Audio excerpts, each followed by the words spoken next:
chưa?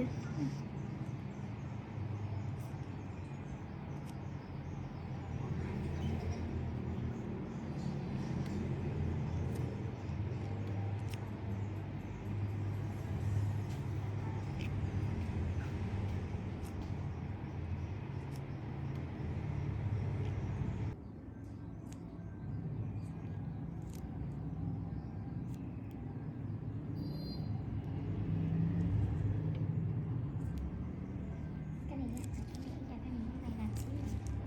Để cho cái máy đứng một xíu, hồi nãy giờ thấy bị mờ biết không?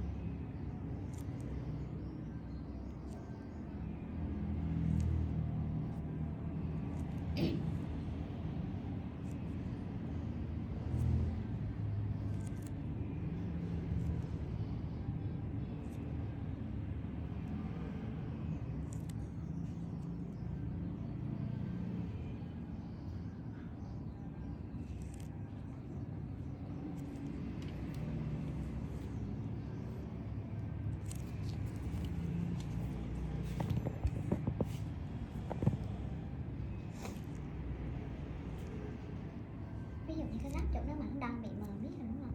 Là kiếm phải đảo gác đó. Đưa cái máy. Tức là đưa cái máy đi xuống hoặc đi lay, hoặc là đưa cái này con xíu, đậu cái gác ren đó để cho nó đừng có bị mờ. Nó xa mà nó nghiêng quá, nó xa mà chấp cái máy này, da đây đi xuống chứ không phải bình thường mà da trực tiếp này đây nào sẽ không bị, mà da đang đi xuống này. Này da trực tiếp là sẽ không bị nè. Đưa cái máy đi theo bên cái góc.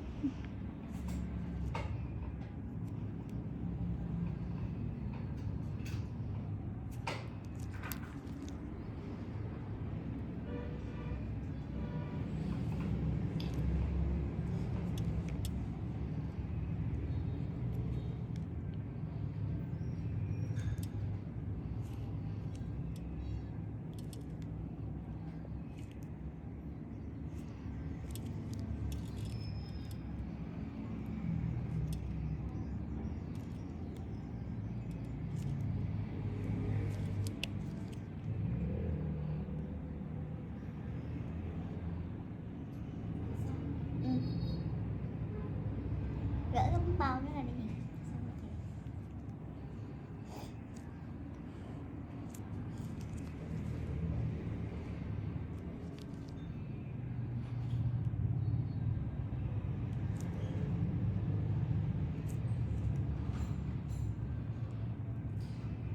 Thấy không? Chỉ là mình chỉ nhích nó đi một qua, mình muốn thoát thôi xíu rồi, còn nó đã không bị mờ nữa đâu. Còn cái này muốn đứng lại xài bị mờ thì nhanh. Cái này áo chẳng xong.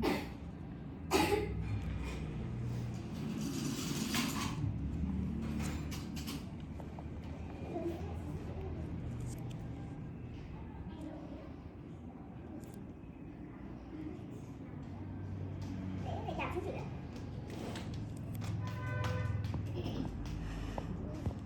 Mũi nè. Dạ. Đấy như là mũi nè. Xịt mũi nào mà không thấy hết được. Sao mới đưa nhau xịt mũi bây giờ?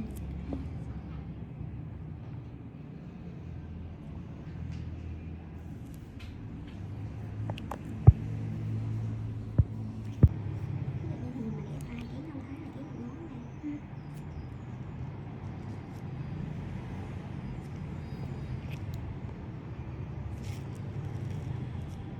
Cái này cái túi chín không? Không bình thường.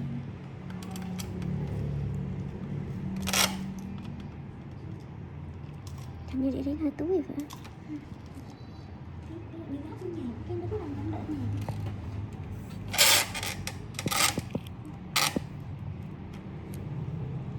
Cái là mà không chỉnh nhà được là cây đen đi nha.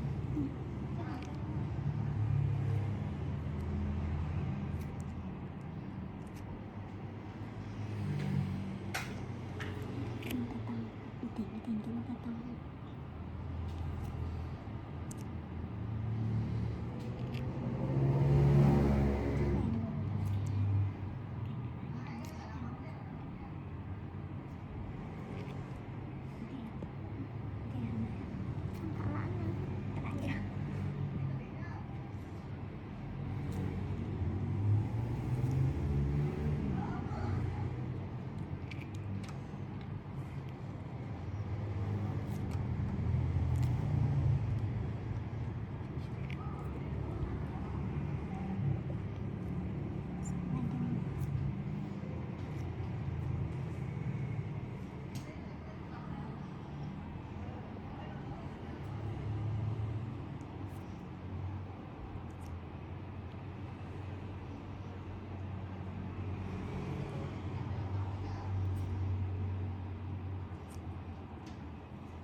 Indulge your supernatural fantasies with this big Chevy hardtop, done up as a clone of the hero car from the TV series, which is now up for auction on the Bring a Trailer website.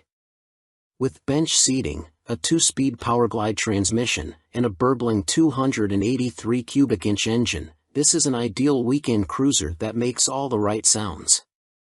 Repainted black and fitted with chrome 15-inch 5-spoke wheels, this Impala will be instantly familiar to a demographic far younger than your usual muscle car enthusiast. Running over 15 seasons since it debuted in 2005, Supernatural was one of the longest-running, most successful fantasy TV series ever. Focusing on fictional twin brothers Sam and Dean Winchester as they roved around the country fighting demons and ghosts, it was sort of a cross between a traditional Western and Buffy the Vampire Slayer. And in a Western, you need a faithful horse. Dean Winchester had Baby, his beloved Impala. Originally, the show was supposed to feature the more obvious choice of a mid-1960s Ford Mustang, but the decision was made to go for something a little rougher around the edges.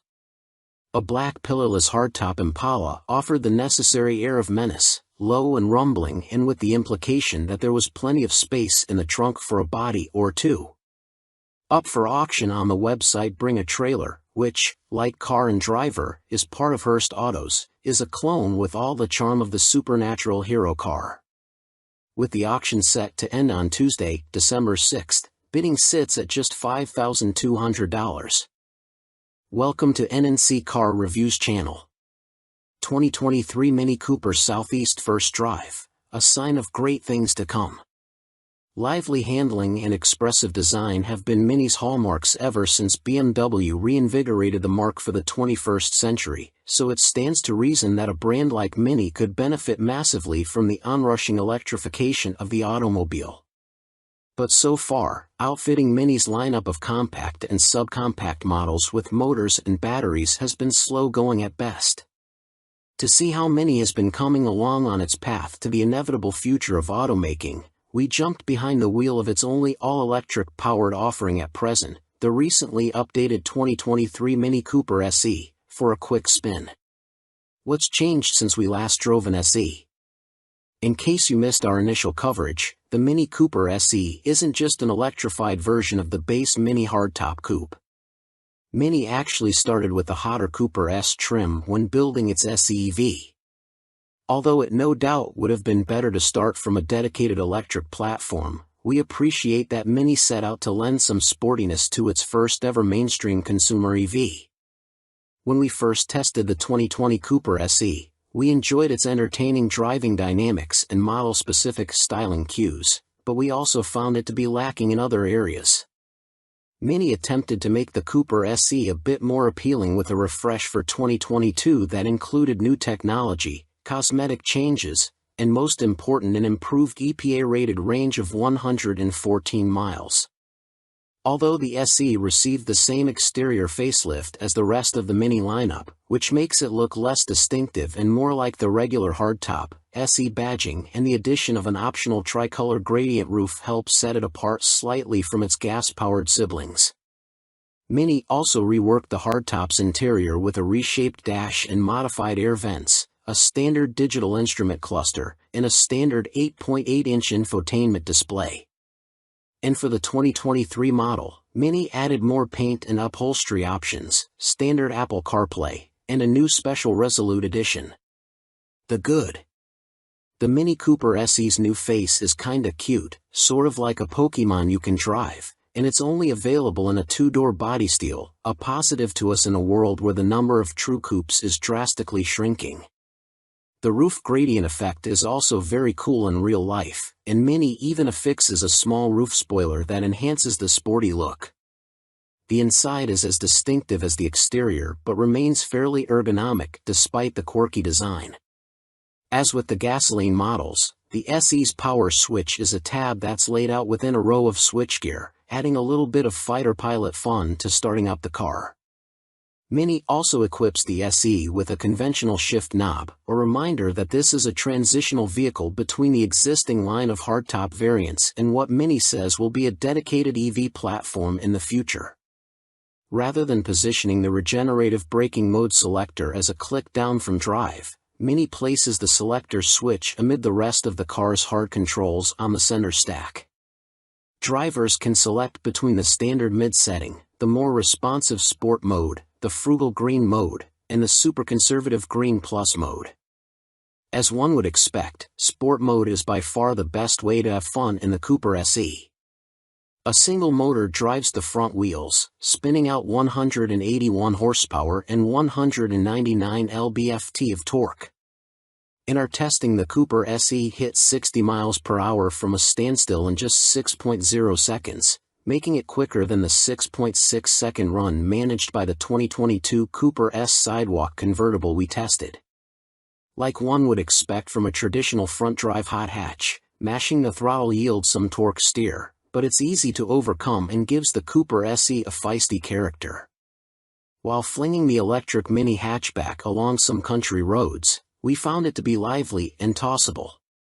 Its steering is heavy and somewhat numb, but it's accurate enough and allowed us to explore the limits of the Cooper SE's communicative chassis. The default regenerative braking setting is aggressive but highly predictable and easy to get used to. We briefly sampled the less forceful Regen setting but found it provided too little bite and required us to fuss with using the actual brake pedal. The Mini Cooper SE has all of the benefits of a small car, and its clever battery packaging allows it to swallow the same amount of cargo as a regular Mini hardtop. Navigating traffic, engaging in a spirited drive, and parking are all strong suits of the electrified hatchback. In this regard, it looks like Mini has everything going for it when it does move over to building electric vehicles from the ground up. On the safety front, Mini offers a satisfactory suite of standard active safety equipment for the SE, including front collision warnings, automatic emergency braking, and lane departure warnings. Ticking the box for the driver assistance package adds adaptive cruise control, a head-up display, and a parallel parking assistant. Safety scores for the 2022 Mini hardtop were fairly strong, with good scores in every crashworthiness category from the Insurance Institute for Highway Safety. The bad. On balance, the Cooper SE is a solid car, and we'd be lying if we said we didn't have fun hurtling it up a mountain road. That said, there were a couple of disappointing drawbacks that held it back from maximum enjoyment. The first is obvious: only 114 miles of maximum range.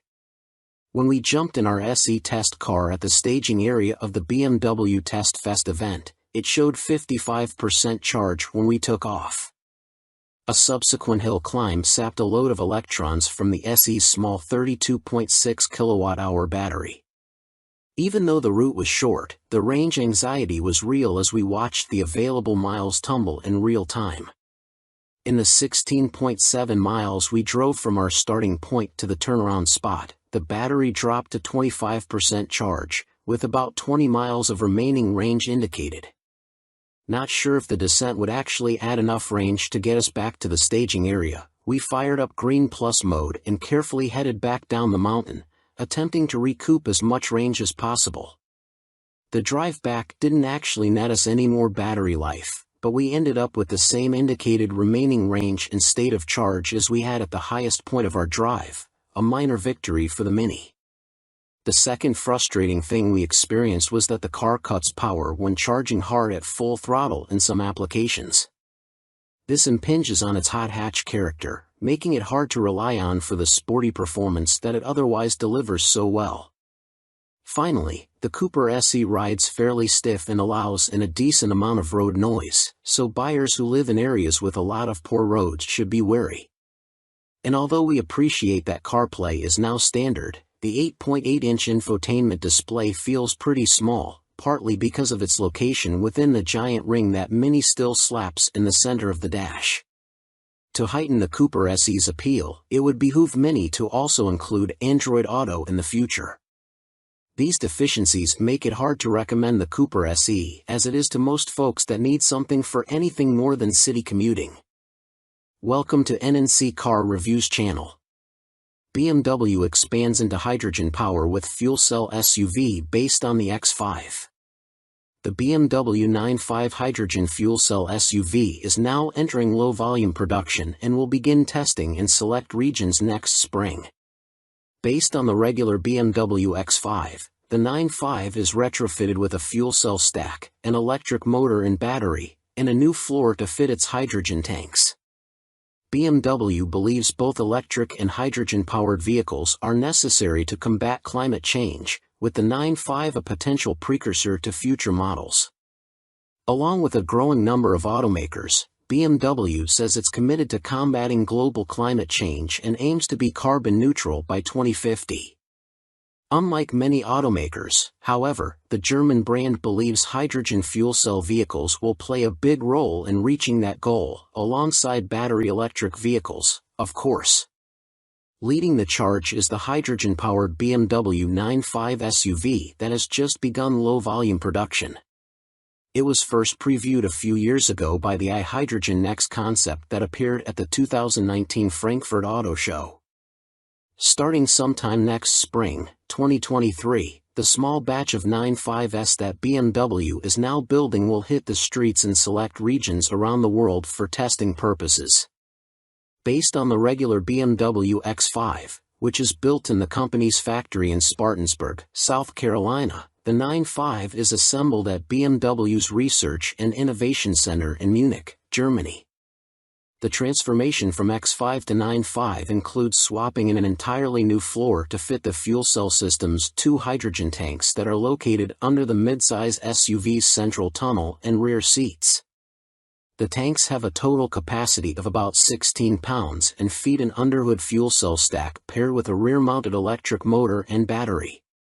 BMW says the 9/5's entire fuel cell electric system makes a combined 374 horsepower. The company also says its curb weight is comparable to the plug-in hybrid X5, which weighed 5,627 pounds on our scales.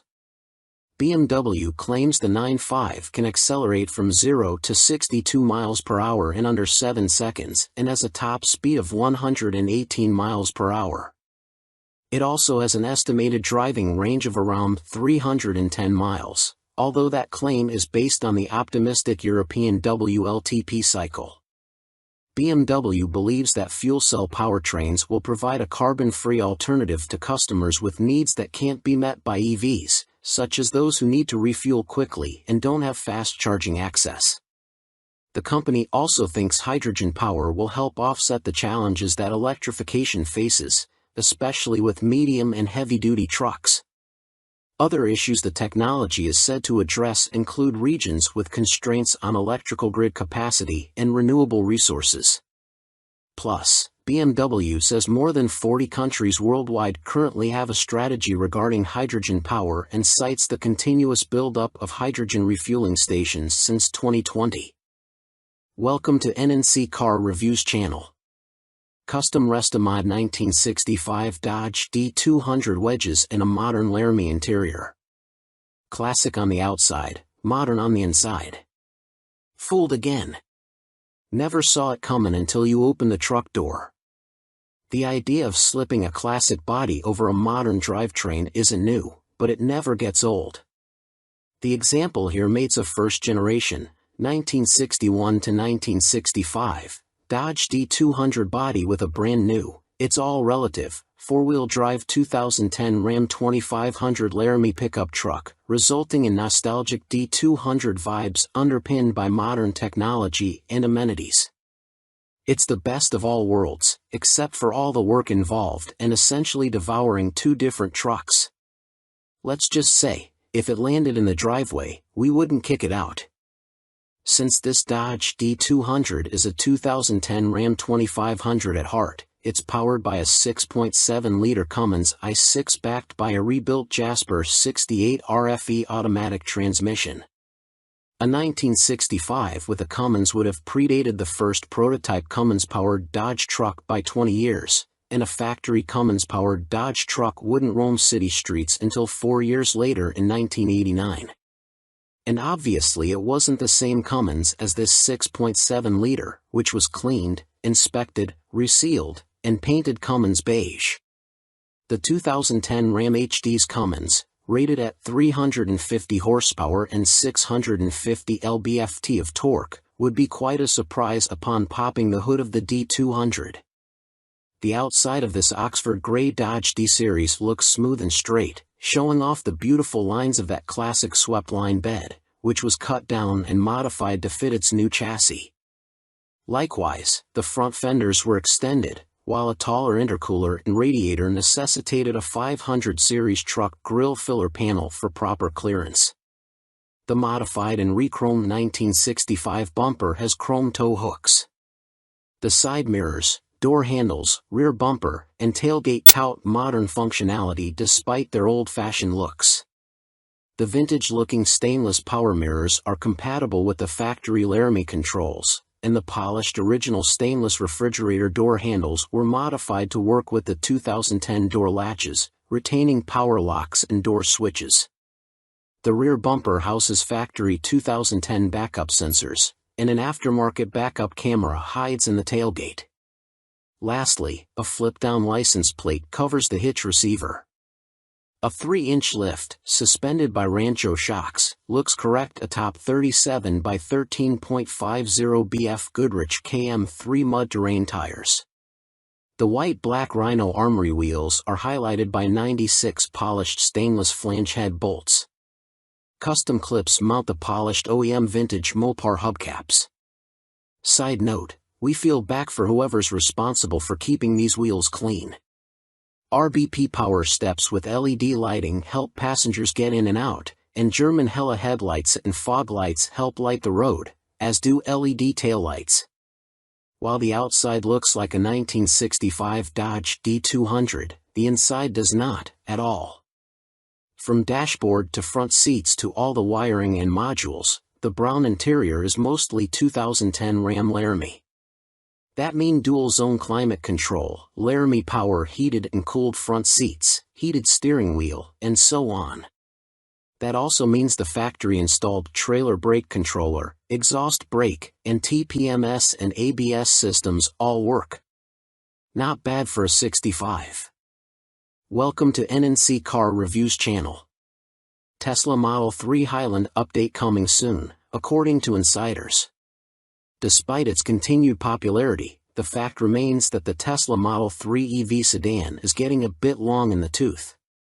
The EV landscape is very different compared to when the Model 3 was first introduced, and the automaker faces real market threats from competitors like 2023 Hyundai Ioniq 5, which won our SUV of the Year award, and more directly from the upcoming Ioniq 6 sedan. So a new report from Reuters with insider details about a potential upcoming refresh are not surprising. Rumors have swirled for quite a while that Tesla has been working on an update to the Model 3 codenamed Highland, but thus far Tesla has not confirmed them. Despite that, for individuals with knowledge of the Highland project told Reuters that Tesla is getting ready to put the updated Mode 3 into production, and that it will feature new styling and other updates. However, it won't be merely a cosmetic refresh. Tesla is taking a hard look at the Model 3's underpinnings to find ways to simplify production and use fewer interior components, all in an effort to reduce cost. Despite recent reports that Tesla earns more profit per vehicle than Toyota, Tesla's stock has dropped by approximately 41% between September 2022 and November 2022. So, it's no surprise that the automaker is looking for ways to save money, especially on a high-volume car like the Model 3. 2 of the 4 unidentified sources claim that the updated Tesla Model 3 will be manufactured at the automaker's Shanghai and Fremont factories, with production in Shanghai starting in the third quarter of 2023. Welcome to NNC Car Reviews channel. The Dodge Challenger SRT Hellcat's manual transmission is back after a brief vacation. Well, it looks like the Dodge Challenger SRT Hellcat's manual option, after having been removed from Dodge's site earlier in 2022, is back in the lineup for 2023. The 6-speed Tremec manual is listed as the standard transmission for the non-red-eye Challenger SRT Hellcat in official documents. But where did the Tremec go, and why? Don't blame the lack of popularity of manuals in most new car sales. Dodge's reasoning is a bit more digital than that. The Powertrain Control Module, PCM, fitted to manual-equipped Challengers required a new calibration, putting any chance of getting a stick on the model on ice for the rest of the 2022 model year. A forum post, via Road and Track, dating back to December 10, 2021 shows that the manual transmission version of the Challenger Hellcat was not available for 22. However, looking on Dodge's website at the time, every other manual option of the Challenger could be ordered, but the Hellcat manual isn't even on the site. That same forum post also alleged that getting the manual transmission paired with the Hellcat's 6.2-liter supercharged Hemi V8 to pass emissions is the issue, which could imply this is the required recalibration Dodge mentioned. There might be some grain of truth to that, but we weren't able to directly confirm. When we did ask if there was a calibration issue with the Challenger Hellcat, Dodge acknowledged there was, but added that updating calibrations are a normal part of vehicle production and that this isn't related to the issues with silicon-based chip and PCM supply shortages currently disrupting the industry. Setting up this new calibration ultimately required, well, a single model year. After initially saying it was unsure of when the updated programming would be ready and the Challenger Hellcat would return to availability, Dodge quietly added it to its 2023 Challenger specifications documents. That means now, anyone interested in a manual Challenger Hellcat, and why wouldn't you be, needn't pick something else or go with the automatic if they have their heart set on a supercharged 6.2-liter V8. Welcome to NNC Car Reviews channel. Toyota confirms Grand Highlander SUV with hybrid max powertrain. Toyota confirmed the existence of the new Grand Highlander SUV, which it plans to fully reveal at the Chicago Auto Show on February 8.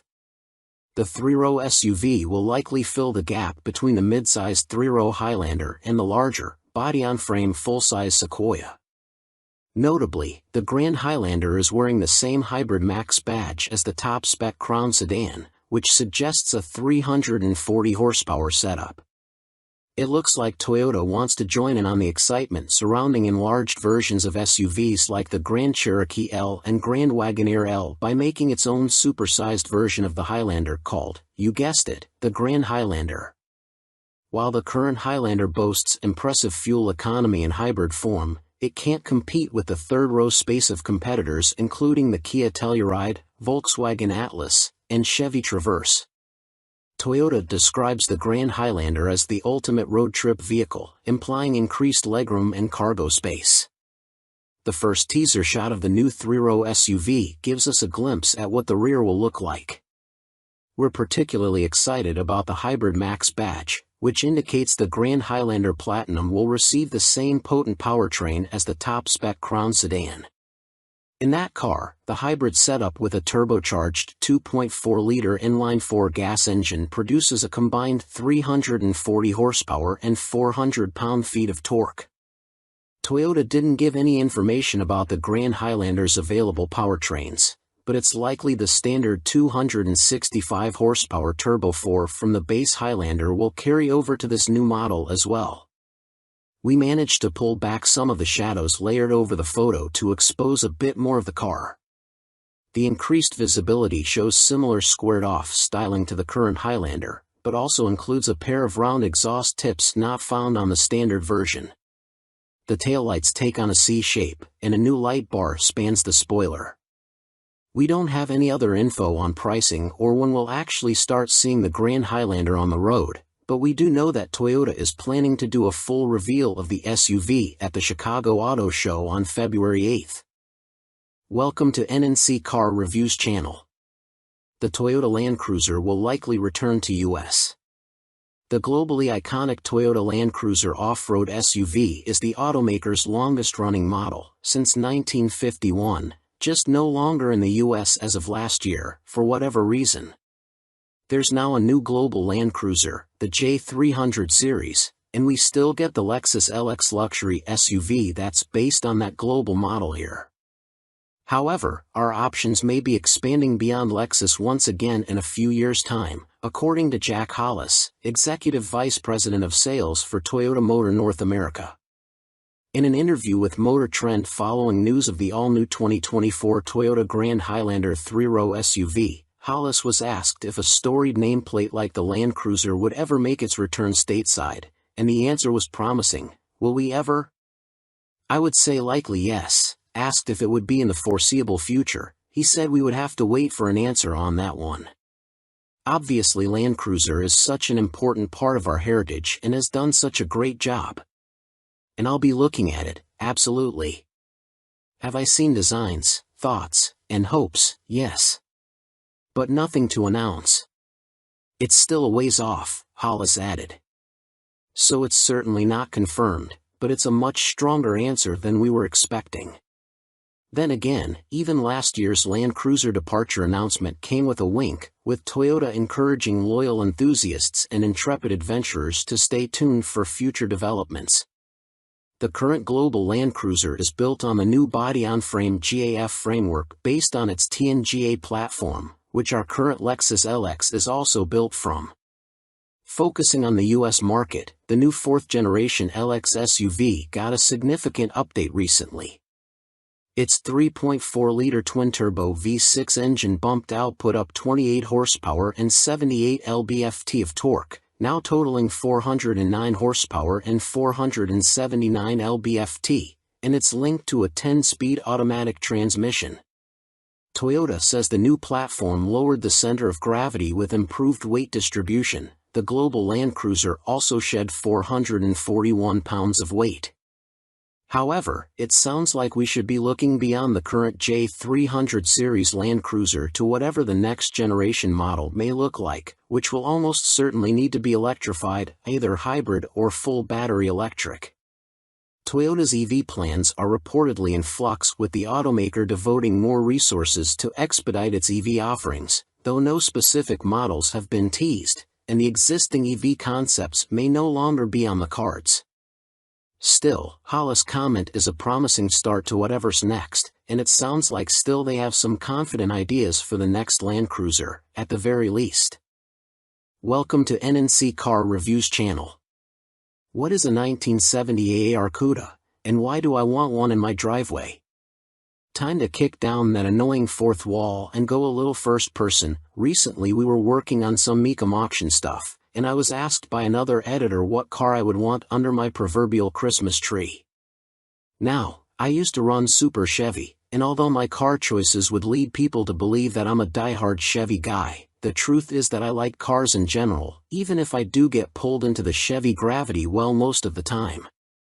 After browsing the Kissimmee, Florida, Mecum listings, I found the car I would want, a 1970 AAR Plymouth Barracuda. A Mopar. Yeah, but not just any Mopar. How many e-bodies were built in 1970? Before we look specifically at the AAR variant, we should get an idea about how special the 1970 Mopar lineup was. Many consider 1970 to be the high watermark for e-bodies, and in terms of sales, it certainly was. Chrysler was hoping to sell nearly 250,000 e-bodies that year, and although it didn't hit that number, the company did sell a ton of cars, with 55,499 Barracudas and 83,032 Challengers leaving the factory. The Plymouth Barracuda, shortened to CUDA by the cool kids, like the Challenger, offered 3 lines, as well as 3 body styles: the base coupe, a hardtop, and a convertible. A whopping 9 engine options were on the menu, ranging from the base 145 horsepower Slant 6 to the iconic 455 horsepower 426 Hemi V8. What is an AAR CUDA? Anyone who knows me would tell you that I'm into the whole pro touring deal, so that might be why the AAR CUDA flips my switches. The AAR CUDA joined the Plymouth family in March of 1970. And was a tribute to Dan Gurney's All-American Racers, AAR, Barracudas being run in the SCCA Trans Am series. The track version the team fielded was powered by a 440 horsepower 305-inch V8 topped with a lone 4-barrel carb. The civilian AAR CUDA was built to approve, homologate, in fancy talk, the small block engine for SCCA racing use. Only 2,724 AAR CUDAs were built in 1970 at the Hamtramck, Michigan, plant. The AAR was only produced for 1 year, making it a fairly rare piece of automotive and racing history. What engine was in the AAR CUDA? The street version of the AAR CUDA got a 340-inch, 4.04-inch bore/3.31-inch stroke, iron block V8 with iron heads, solid lifters, and 3 two-barrel Holley carburetors sitting on an Edelbrock aluminum intake. The 346 barrel was rated at 290 horsepower at 5,000 RPM and 350 lb-ft of torque at 2,800. Not the most powerful offering, but no slouch either. What else made the AAR CUDA different? Though the interior was fairly standard, the exterior was anything but. It was offered in many of the high-impact colors of the day, and given a racy look with a functional matte black fresh air fiberglass hood and distinctive strobe stripes that incorporated the tricolor AAR Shield logo. The trunk lid received a unique black ducktail spoiler, and the rear of the CUDA was raised nearly 2 inches to allow for the side exit exhaust. Related, 1970 CUDA returned to the track after 30 years in storage. The AAR had special stocks and rolled on Goodyear Polyglas GT 60 15-inch tires in the rear and E60 15-inch tires in the front. This gave the 1970 AAR CUDA the distinction of being the first Detroit production car with staggered wheel sizes. 1,120 were equipped with the A833 4-speed manual trans, and 1,603 had the 3-speed A727 Torque Flight automatic. You know which one we prefer. Welcome to B&C Car Reviews channel. Polestar 2 BST Edition 270 echoes Polestar's past. Before Polestar became Volvo's all-electric offshoot brand, it was the Swedish carmaker's racing and performance division. Perhaps in a bid to regain some of that sporty personality, there's a new limited production model, the 2023 Polestar 2 BST Edition 270. With the dual-motor Polestar 2 as a starting point, the 270 in the name refers to the worldwide production run. The BST is a nod to its internal beast development code. For the $76,900 starting price, the BST is essentially a Polestar 2 with the optional Pilot, Plus, and Performance Pack options. According to Polestar's online configurator, adding these options to a non-BST model takes the price to $66,400.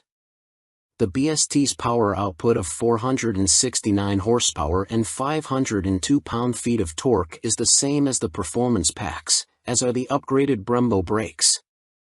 The EV guts are also carryovers, with a lithium-ion battery pack that has a 75.0 kWh usable capacity and DC fast charging up to a 155 kW rate. Range drops slightly though, from an EPA estimated 260 miles down to 247 miles. The BST's price premium is justified with exclusive add-ons that include 21-inch forged wheels with bespoke Pirelli P0s, a front strut bar, a 1-inch lower ride height, painted body cladding, and black mirrors. The big news is the inclusion of special Öhlins dampers that are two-way adjustable up front. To see if those upgrades paid off, we had the opportunity to ring out the BST on the Bay Area's Skyline Boulevard, an abstract scribble of pavement famed for slicing through the redwoods. Within the first few blocks heading out of Burlingame, California, it's clear the BST's ride quality is firmer than the standard Polestar 2 with the performance pack. You definitely feel the impacts from ruts in the pavement, but only large potholes cause any real harshness. The smaller bumps are adequately smoothed over thanks in large part to the Öhlins dampers dual-flow valving that allows for distinct behaviors for low and high-speed compression events. It's similar to how progressive springs can add some initial compliance for comfort and stability while also having greater resistance when cornering hard. The difference is that the Öhlins dampers are more easily adjustable to suit your tastes. The coilover spring preloads are also manually adjustable with the right tools. Polestar's Christian Samson, head of product attributes, informed us that our BST was set to 7 on the adjustment scale of 1 to 22, with 1 being the firmest and 22 the softest. That potentially leaves a lot more compliance for everyday comfort and a bit more firmness for a track day, though the 127 miles per hour top speed will limit how much fun you can have on the straightaways. As we find our way to Skyline Boulevard, the suspension begins to shine. You feel a strong connection to the BST and the Pirelli's contact patches with every nudge of the steering wheel, though the steering effort seems too light for spirited driving.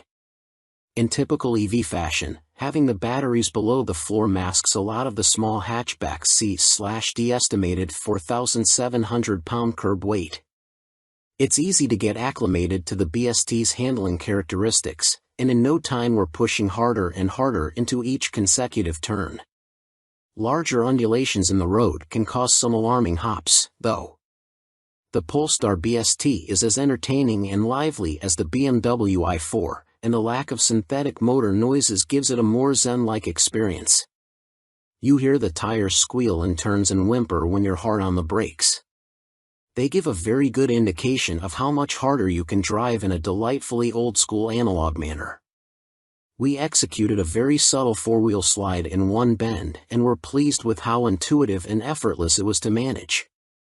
There weren't any snap releases from adhesion, nor was there any need for any rally car histrionics by sawing away at the wheel. Like a gold medal gymnast, it just stuck the landing. The BST was also well-mannered on slick roads. Mid-corner bumps were barely acknowledged, and there was still an abundance of grip to keep charging with more aggression than most drivers would consider sensible. There's no doubt that the BST is a very different beast compared to the Polestar 2. It's a hardcore version for the few who are willing to sacrifice some comfort for cornering excellence. It's as good a dance partner as the i4, and its interior is noticeably nicer than that of a Tesla Model 3. With most EVs taking the SUV route, there are few sporty alternatives that don't cost as much as a Porsche Taycan or an Audi e-tron GT. Unfortunately, if you're interested in a new Polestar 2 BST, you're out of luck as all of the 270 examples have been spoken for. And that begs the question of why Polestar greenlights such a limited production run. It seems likely that the BST is testing the waters for a more serious performance EV in the future. If that ends up being realized, we'll be pacing with nervous anticipation. It's impressive that the BST is able to extract so much more handling prowess from the existing Polestar 2, and bodes well for a purpose-built performance model. Thean Design Porsche 911 Restomod is no backup singer. We must wait for the day when automotive artisans reimagine third-gen Camaros or Fox-bodied Mustangs into immaculate carbon fiber-bodied Restomods that command six-figure prices. Until then, we'll have to keep slumming with the 964 generation of the Porsche 911. Of course, there are plenty of reasons why the penultimate air-cooled 911 is the frequent muse for high-end tuning outfits. There is no shortage of cars to start with, Porsche having sold more than 60,000 of all variants globally between 1989 and 1994. Interest, and values, are also high enough to find a market for expensive transformations. The most famous recreator of the 964 is undoubtedly Singer in California, which has been producing versions that cross the boundary from car to automotive art for more than a decade. But an increasing number of other shops are now getting into the same space. Last year, we told you about an EV version produced by Everetai in the UK, although we struggled to see what the electric powertrain added to the experience. Now here's another British firm, but this one sticks with internal combustion. The small shop is called Thean Design, and it gave C/D the chance to experience a partially carbon fiber-bodied 964 just before it was shipped to a buyer in Chile, hence the car's Chi001 name. Oh, and that customer is a successful blueberry farmer, if you're wondering about the reason for its violently violet color scheme. As with many similar businesses, Thean Design was born from a personal passion, in this case, the quest of a man named Adam Hawley to build his own perfect 964 while working 9 to 5 as a car designer for big auto companies including Jaguar Land Rover. The car was eventually finished to a standard that had friends and acquaintances asking him to create something similar for them, leading to the establishment of Thean Design with business partner Lucinda Argy, who is also his wife. While the Thean Chi 001 shares its basic form with the 964, its detailing is clearly inspired by that of earlier 911s. It has lost the full-width rear light bar it was built with and gained both 930 turbo-style bumper overriders and headlamp bezels. The original car underneath the conversion was a Carrera sold in Japan, but it has been stripped to component parts and completely rebuilt. Structural changes include a carbon fiber roof, trunk lid, engine cover, and spoiler. The fenders and bumpers are made from a sturdier carbon Kevlar blend. Weight saving over a regular 964 is around 220 pounds, according to Hawley, with the part composite bodywork also making the car stronger. Up close, the attention to detail is close to obsessive, including touches such as the symmetric mounting of the twin ignition coils on the engine firewall and the invisible integration of a center, high-mounted brake light into the rear window surround. Thean's customers have a choice of powertrains, including the intriguing option of a supercharger conversion the company has developed for the air-cooled flat six.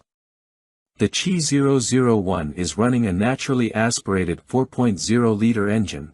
Individual throttle bodies and careful internal balancing take peak output to 400 horsepower at 7,100 rpm. It has also lost its original all-wheel drive system, and power is now sent exclusively to the rear axle through a 6-speed 993 generation gearbox and a limited-slip differential. Not every part of the experience has been updated. Getting in, we find the familiar, slightly offset driving position, and although beautifully ret-rimmed in a vibrant hue to match the exterior paint, the cabin's basic architecture is unchanged. But starting the engine reveals an immediately different character to a regular Carrera of this generation. First, the bark of the exhaust, which switchable acoustic flaps vary from loud to very loud. Second is the immediacy of the engine's responses to even slight accelerator pedal pressure, thanks to an ultralight flywheel. Comparing Thean's car with a regular 964 is made complicated by the increasingly distant memories of what the original car was like when new, but this one drives with a level of poise and precision it seems hard to imagine that any stock 964 possessed even when factory fresh, with the possible exception of the famous RS variant. The Chi 001 steering feels direct and slack-free for an air-cooled 911. It retains hydraulic assistance, but this is now powered by an electric pump. Revised suspension geometry, stiffer bushings, and active dampers increase the precision with which the front end can be placed, although they also mean there is less sense of the 964's fundamental rear-biased weight distribution in corners. Easing the accelerator with the chassis loaded up tightens the line progressively but not snappily. The biggest dynamic difference is probably down to the modern Michelin Pilot Sport PS2S mounted on the period Fuchs-style rims, which give an abundance of grip. The ride is firm even with the adaptive dampers in their softest setting, but not uncomfortably so. Yet the engine is the Chi 001 starring feature, impressively muscular low down but with what feels like an inexhaustible appetite for revs that the scalpel-sharp accelerator encourages a driver to exploit. The tachometer only goes to 8,000 rpm, but the limiter is actually another 500 rpm beyond that. Working against just 2,570 pounds, it feels 21st century fast, too. The gear shift is perfectly weighted, and despite the switch to carbon ceramic brakes, the middle pedal feels similarly natural in its responses. This love story may have you question our critical faculties, but the car does have some downsides. The first is the price.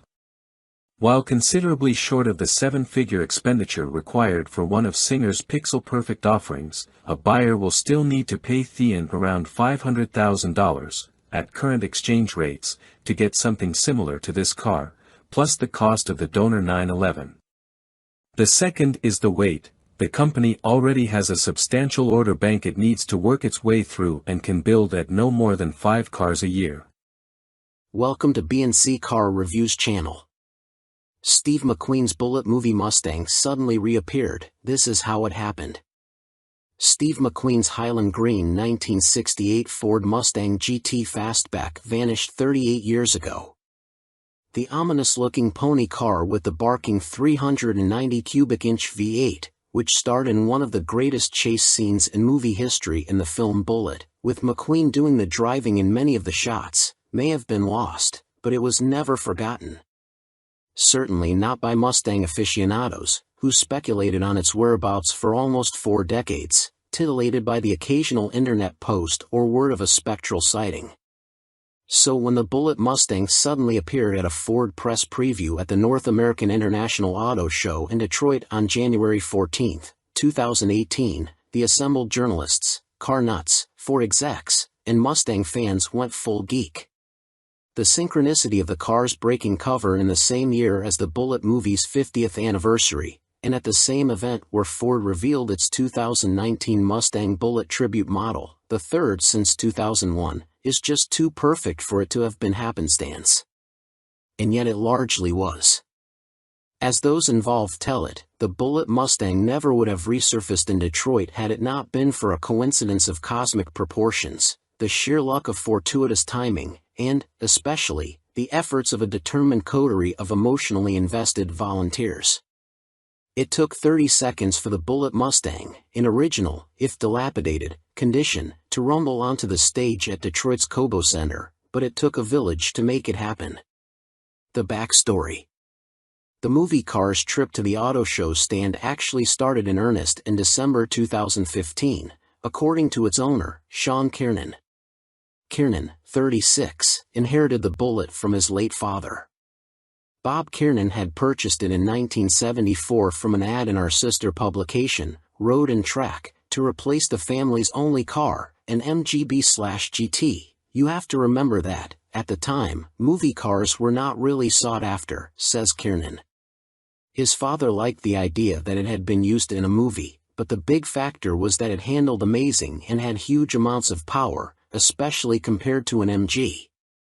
The Kiernans initially felt so casual about the Mustang's connection to the film that they employed it as a daily driver. Sean's mother, a schoolteacher, drove it for about 5 years, at which point it developed clutch trouble. It was parked in 1980, a year before Sean was born. Kiernan grew up to be a car enthusiast like his father, and the two made a couple of attempts at fixing up the old green Stang themselves. They got as far as taking the car partly apart and having the engine freshened. The odd thing that happened, says Kiernan, is that the car just stayed in the garage all those years, as a project car does, and the internet was born while she just sat there, and in turn the rumors began to form. Not until 1999 was there any intention of keeping it under lock and key and a secret.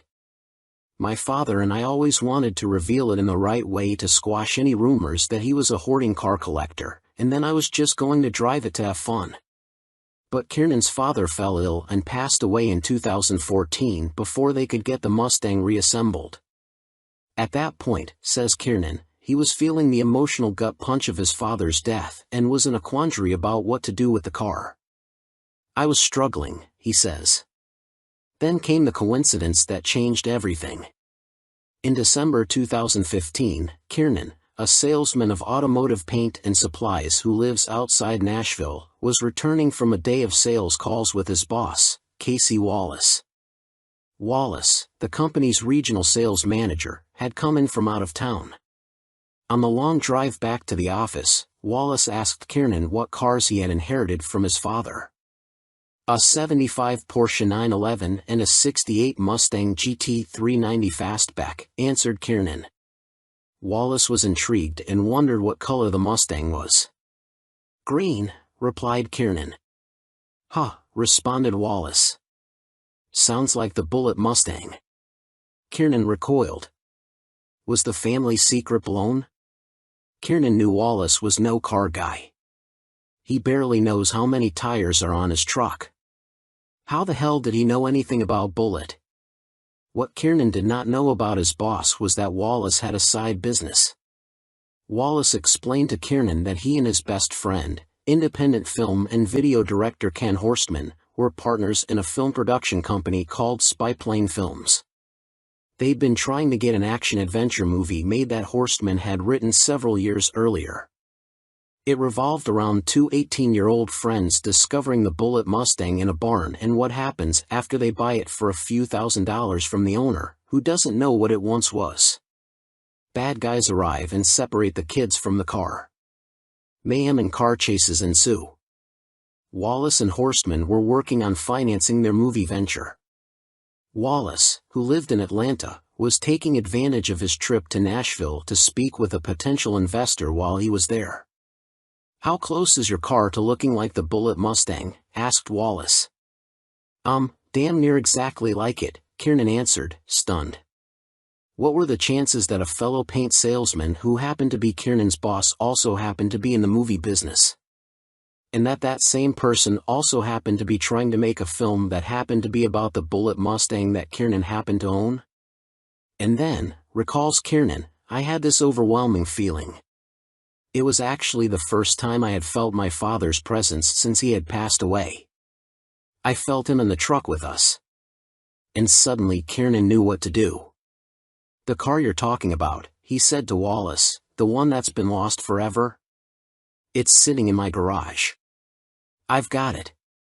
"I couldn't breathe," recalls Wallace. Once he recovered from Kiernan's revelation, he asked if his filmmaking partner could see the car.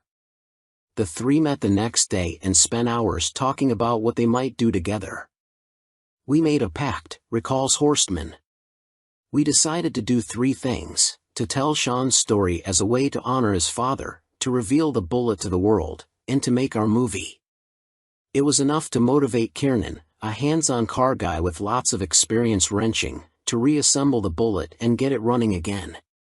Verifying provenance. But how to proceed with their three-pronged plan? The first step was to get the car authenticated. "Of course, we knew it was authentic," says Kiernan. He even had a letter from Steve McQueen to his father written in 1977 asking if he could buy the car back. Bob Kiernan turned McQueen down. After some research, Horstman reached out to John Clore through LinkedIn. Clore, a Gonzo Mustang nut, is also Ford Performance's enthusiast communications manager, the company's public relations liaison with all of the Mustang clubs scattered across America. That first connection was key. "I'm a Mustang enthusiast," says Kiernan, laughing, "and I'm also a lurker on all kinds of Mustang forums. I had to be. I never wanted it to be discovered that we had the Bullitt." John Clore had a big presence on the forums. And I'd seen him in the Mustang documentary A Faster Horse. Although Horstman's note was of necessity vague, Clore wasted no time in responding. "Welcome to B&C Car Reviews channel. Tested, 2022 Volkswagen Taos plays big among subcompact SUVs." The all-new 2022 Volkswagen Taos is the product of a familiar pattern in the car business. As a particular vehicle segment, in this case, crossovers, grows in popularity, manufacturers tend to enlarge and differentiate their entries to make room for new models that fill the newly created gaps in their lineup. With VW's range of SUVs in the United States swelling to include the compact Tiguan, the midsize Atlas and Atlas Cross Sport, and the electric ID.4, sort of an SUV, we guess, a vacancy has opened up in the increasingly popular subcompact space, among the likes of the Jeep Compass, Kia Seltos, and Subaru Crosstrek. It also helps that VW won't be offering Americans a regular, non-GTI version of its latest Golf hatchback, which we're still sore about. At least the Taos is a compelling little crossover on most fronts. Little is sort of misleading, though, as the Taos is one of the larger players in its class. Its MQB-based architecture rests atop a wheelbase of either 105.6 inches for the all-wheel drive variant or 105.9 inches for the front driver. It has a huge back seat for a subcompact SUV, and its capacious and easily accessible cargo hold can swallow 25 cubic feet of stuff behind the rear seats, 28 cubes if you forego all-wheel drive. On the road, if you don't know to look for its distinguishing design cues, a broad LED light bar that connects the standard LED headlights plus chrome Taos lettering on the rear liftgate, you can easily mistake it for a slightly larger Tiguan. VW says the name Taos refers to the rugged, picturesque town in New Mexico. We didn't go there for our drive, but we did traverse our local Michigan haunts in front drive and all-wheel drive variants, both top SEL trim levels. Powering the Taos is a new 1.5-liter version of the EA211 turbocharged inline-4. A 1.4-liter EA211 is found in the Jetta sedan. Aided by the boost of a variable geometry turbocharger, the engine purrs willingly to its 6,000 RPM redline and produces a respectable, if not quite spirited, 158 horsepower and 184 pound-feet of torque, the latter from just 1750 RPM. That's less grunt than you'll get from a top-spec 175 horsepower Seltos 1.6T or a 250 horsepower Mazda CX-30 Turbo, but it's perfectly adequate for casually merging onto highways. Standard front-wheel drive models pair the Turbo 4 with a conventional 8-speed automatic transmission. All-wheel drive versions get a 7-speed dual-clutch automatic, which VW calls a direct shift gearbox, DSG. The company says this split allowed it to focus both on greater fuel efficiency with the 8-speed and a sportier driving character with the dual-clutch. The front-wheel drive SEL model we tested ambled to 60 miles per hour in 7.4 seconds and covered the quarter mile in 15.8 seconds at 87 miles per hour, making it slightly quicker than the latest Subaru Crosstrek with a 2.5-liter flat 4 and significantly fleeter than a Jeep Compass. An all-wheel drive SEL 4Motion example, which at 3,557 pounds was 313 pounds heavier than the front driver, was only a hair slower to 60 miles per hour, hitting that mark in 7.5 seconds. It also posted an identical 15.8-second quarter-mile time. The more powerful turbocharged Kia Seltos, however, is roughly a half-second quicker than the VW's both to 60 and through the quarter mile. That said, the front-drive Taos is the fuel miser's choice, earning an EPA combined estimate of 31 miles per gallon, versus 28 miles per gallon for all-wheel drive models. Our front-drive example fared well in the real world with a 30 miles per gallon average, and it posted an impressive 40 miles per gallon on our 75 miles per hour highway test, beating its federal rating by 4 miles per gallon. The aforementioned Subaru and Kia, both AWD, managed only 30 mpg on our highway run, significantly behind the 33 miles per gallon that the all-wheel drive Taos achieved in that test. Overall, the AWD version averaged 29 miles per gallon while in our care. Welcome to B&C Car Reviews channel. The all-new 2023 CR-V is everything you want in any terrain. Adventure, a versatile word that covers a lot of ground. Just like the next-generation CR-V. The redesigned midsize SUV is ready for bigger adventures, from crosstown to cross-country, with more capability, a spacious cabin, and plenty of room for gear. The 2023 CR-V boasts a rugged new design with a longer wheelbase and wider stance. Its bold front end, which features a large, upright grille and elongated hood, gets attention. Its powerful posture, accentuated by a sporty roofline, brings the rugged look together from end to end. New dual low-beam headlights create a distinctive look and offer more illumination than previous CR-V models. Wide-open sightlines come standard, but it's up to you and your crew to seek out those priceless views. With roomy seating and sporty details throughout, the all-new interior of the 2023 CR-V makes it perfect for adventure. Feel instantly connected to your surroundings, thanks to a minimalist layout, intuitive steering wheel-mounted controls, and body-stabilizing front seats. Bigger adventures also need more comforting rest afterwards, so each passenger will appreciate the reclining rear seat on all trims. adventures don't just happen in the wild. They take place every day near home. Have your hands full with gear or groceries? Simply kick your foot under the bumper with the available hands-free access power tailgate. The low, wide cargo opening and expanded cargo area makes it easy to load in and out. Know what else an adventure needs? Better tech and fewer wires.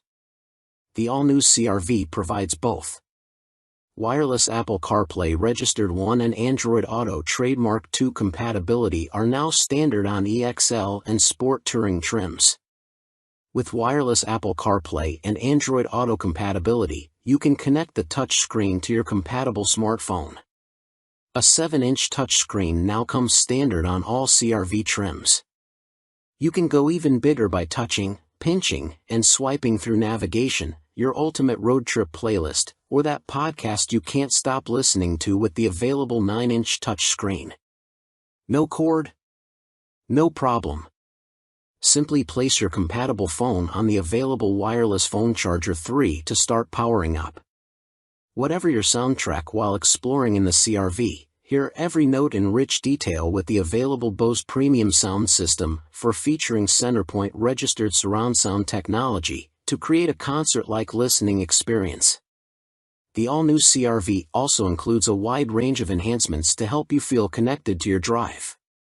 Whether you're navigating your morning commute or the road less traveled, every drive has the potential for excitement with a turbocharged 1.5-liter engine kicking out 190 horsepower. 5 And, if you're out where roads can become slippery, the available real-time AWD with intelligent control system trademark provides smooth handling and peace of mind. Bigger adventures call for more options. The new Snow mode gives you added confidence on slippery winter roads, while the available Sport mode gives you maximum acceleration response and a healthy dose of thrills. Okay, enough reading. Take the CR-V on an adventure already.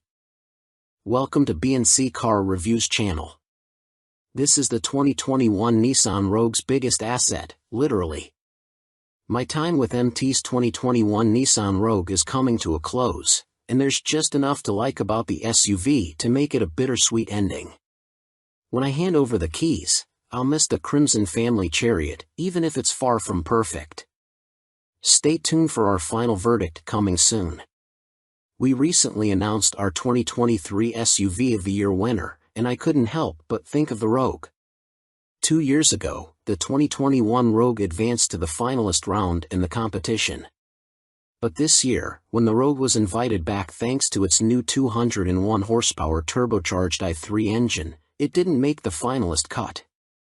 It goes to show how quickly the SUV space has advanced and that the updated Rogue didn't quite move the needle enough, especially in the face of strong competitors like the redesigned Honda CR-V and various electrics. Nissan still doesn't offer an electrified Rogue, though the Ariya fills that gap somewhat. I'm eager to hop into the updated Rogue and try it for myself, but being the used car proponent I'm not convinced I'd spring for the new model over the 2021 version. Although I could use the new Rogue's extra 20 horsepower and its increased low-end grunt, it still suffers from a laggy CVT automatic. Reaching 60 miles per hour takes the same 8.4 seconds as it did in the previous Rogue.